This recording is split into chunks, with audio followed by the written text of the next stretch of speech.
আপনারা তো দেখলাম যে পাক্কা একটা নির্বাচন কাটাইলা, আজকের নির্বাচনের অবস্থাটা ধন্যবাদ মাটিবিকে। সিলেট জেলা মোটর ওয়ার্কশপ মেকানিক চট্ট 26-26-এর টার্মিনাল কদমতলী বাস টার্মিনালের ত্রিবার্ষিক নির্বাচনে আমাদের গোয়াইনঘাট ত্রিবার্ষিক নির্বাচন সম্পূর্ণ হয়েছে। আমাদের 8টি শাখা চালিবন্দরেও ত্রিবার্ষিক নির্বাচনী কার্যক্রম সফল হয়েছে ইনশাল্লাহ। আবার বাইপাস শাখাতেও আমাদের নির্বাচন সফল হয়েছে। আজকে কদমতলী বাস টার্মিনাল দিয়ে আমাদের নির্বাচন চলছে। আমাদের ত্রিবার্ষিক শাখার নির্বাচন কমিটি নির্বাচনে আজকের আমি পুলিং অফিসার। ইনশাল্লাহ প্রায় 95% ভোট গ্রহণ হয়েছে, ভোট কাস্ট হয়েছে। আশা করা যায় সফল নেতৃত্ব আমাদের মোটর মেকানিকে আসবে।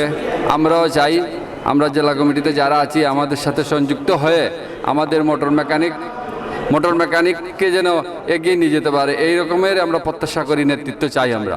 এই বলে আমার বক্তব্য শেষ করছি। ধন্যবাদ।